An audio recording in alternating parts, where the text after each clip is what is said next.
Assalamualaikum warahmatullahi wabarakatuh. Perkenalkan, nama saya Muhammad Dendi Saputra dengan NIM P3120250266 dari kelas UGAN. Dalam video ini saya akan mempresentasikan tugas hasil ujian saya untuk mata kuliah Information Retrieval.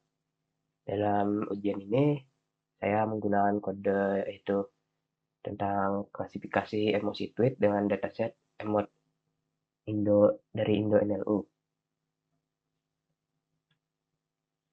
Dataset emot atau emotion Twitter adalah salah satu dataset benchmark dalam Indo-NLU atau benchmark NLP bahasa Indonesia yang paling banyak digunakan sebagai standar evaluasi.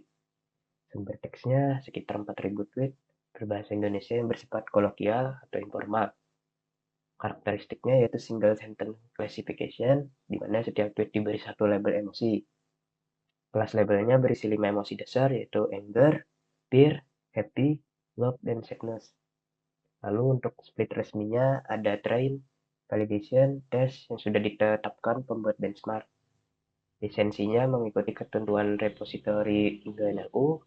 Lalu untuk format filenya yaitu CSV dengan header dan kolom, mana tweet sebagai teksnya dan labelnya sebagai kelas emosi. Metodologi penelitian yang digunakan yaitu CRISDM atau Cross Industry Standard for Data Mining, di mana berisi 6 fase. Fase pertama yaitu business understanding, yang berisi tentang motivasi, tujuan, dan metrik keberhasilan. Lalu pada fase 2 yaitu data understanding, di mana di sini mencari eksplorasi emot, dimulai dari distribusi, panjang teks, dan kualitas teks. Lalu untuk fase 3-nya ada data preparation. Di sini dilakukan pre-processing data plus analysis regular values.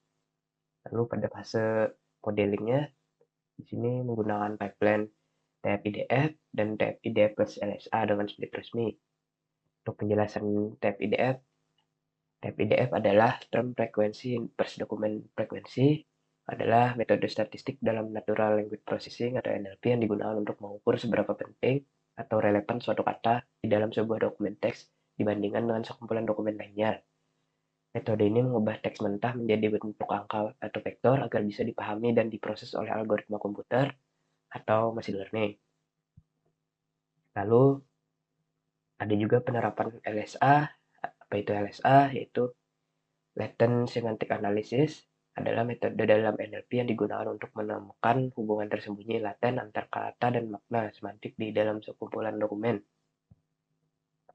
Metode ini bekerja dengan asumsi bahwa kata-kata yang memiliki makna serupa atau berada dalam konteks topik yang sama akan cenderung muncul bersamaan dalam dokumen yang sama.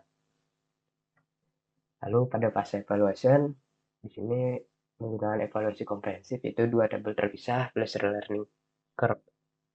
Lalu pada fase deployment, di sini hasil dari pipeline yang terbaik disimpan, lalu juga ditambahkan fungsi prediksi. Pertama-tama di sini dilakukan instalasi dan import library. Pentingnya di sini untuk Google Colab ini belum ada PySastrawi dan workload-nya, jadi diinstal dulu, lalu diimport library-nya, lalu menuju fase 1 yaitu business understanding. Pertanyaan bisnis, dapatkah model machine learning berbasis TF-IDF atau TF-IDF plus LSA mengklasifikasikan emosi pada tweet berbahasa Indonesia secara otomatis tanpa overfitting? Tujuannya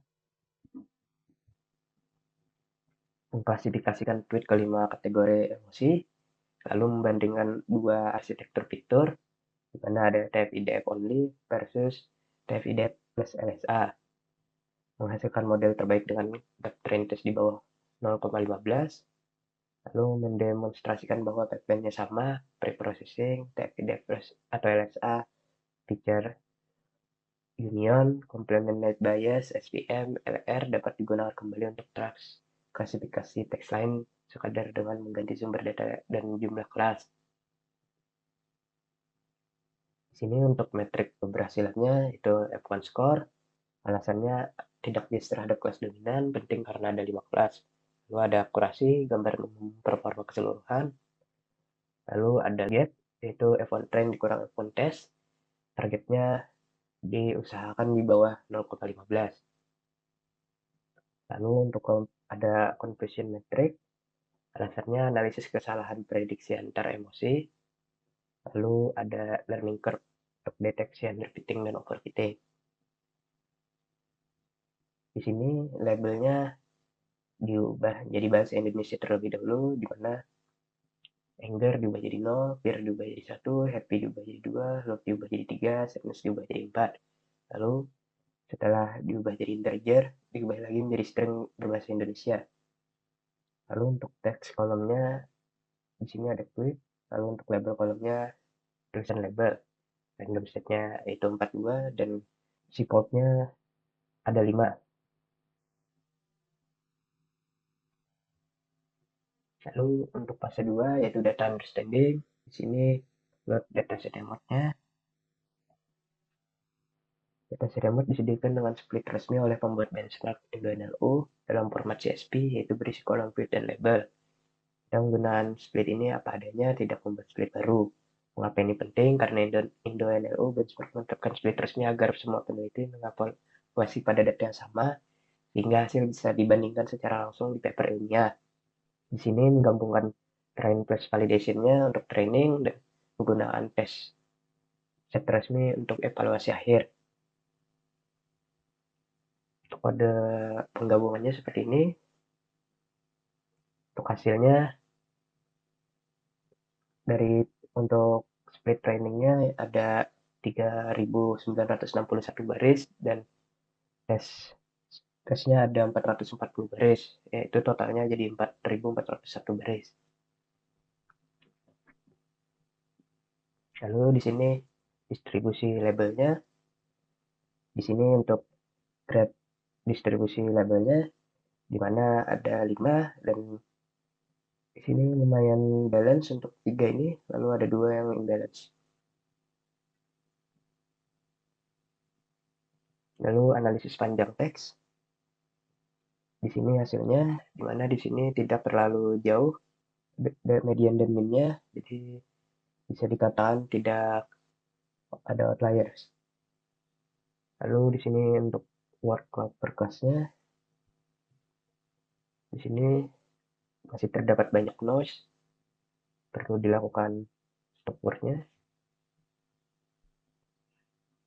Lalu untuk data preparation untuk fase 3, sini teks mentahnya di cleaning, lalu dibuat tokenisasi, lalu dilakukan stop word removal, lalu stemming, dan hasilnya teks bersih, lalu akan dilakukan penerapan modelingnya dengan TF-IDF dan TF-IDF plus LSA. Di sini untuk kode inisialisasi stemmer dan stop word-nya. Lalu ada inisialisasi stemmer dan stop words. Di sini negasi ID harus dikecualikan dari semua stop word set. Alasannya tidak bagus atau bagus membuang kata negasi menghilangkan sinyal semantik terpenting dalam analisis sentimen. Seperti ini.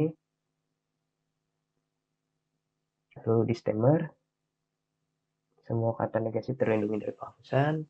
Lalu total stop word aktifnya ada 93 kata. Kata negasinya telah dilindungi seperti ini. Lalu ada text cleaning dan pre-processing. Text cleaningnya yaitu dibersihkan dari link seperti ini atau spasi, lalu diterapkan pre-processingnya. Setelah diterapkan, maka hasilnya seperti ini, dimana senang aslinya akhirnya lulus juga, senang banget rasanya, jadi senang bersihnya, jadi akhir lulus senang banget rasa. Verifikasinya kata negasi harus tetap muncul di output. Lalu penerapan pre-processing ke seluruh dataset. Seperti ini kodenya. Lalu perbandingan sebelum dan sesudah pre-processing. Seperti ini. Sudah terlihat huruf kapitalnya sudah terganti jadi huruf kecil dan tagarnya ini juga sudah terhapus. Lalu untuk statistik reduksi vocabulary dilakukan seperti ini, direduksi di mana vocabulary sebelum pre-processing sebesar 25.311, lalu direduksi dengan sebesar 12.496 term sebanyak 49%, ya, dan hasilnya sesudah processing yaitu 12.815 term. Lalu dilakukan analisis singular values seperti ini.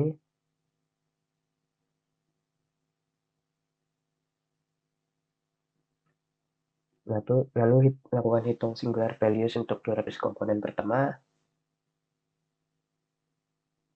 Lalu bandingkan. Pada grafik kiri ini, di mana singular values TF-IDF-nya, komponen polanya terlihat dari komponen ke-1 hingga ke-25, lalu mulai melandai secara bertahap setelah komponen ke-50. Di sini menandakan bahwa sebagian besar variasi atau informasi penting di dalam teks tweet sudah berhasil ditangkap oleh 25 hingga 50 komponen latensi pertama. Lalu untuk graf yang cumulative variance, di sini grafik ini meningkat secara linear dan bertahap hingga komponen ke-200. Garis kumulatif baru menyentuh angka sekitar 35%. Jadi informasi cenderung tersebar sangat luas ke banyak data. Angka 35% pada 200 komponen pertama menunjukkan bahwa struktur semantik tweet sangat bervariasi.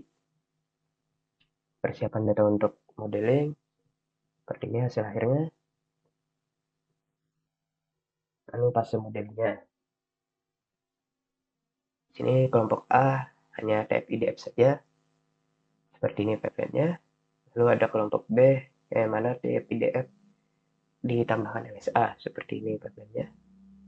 Namun pada kelompok B, net bias tidak dimasukkan ke kelompok B karena output SPD bisa bernilai negatif, melanggar asumsi non-negatif pada net bias. Lalu definisikan modelnya untuk kelompok A, seperti ini kodenya. Ditambahkan parameter grid-nya. Lalu untuk pipeline-nya seperti ini. Dan logistik regresinya seperti ini. Ada 3 model yang dilatih. Lalu untuk kelompok B hanya 2 model saja yang dilatih. Untuk pipeline linear SPM-nya seperti ini. Dan pipeline logistik regressionnya seperti ini. Hanya model yang dilatih hanya 2 saja.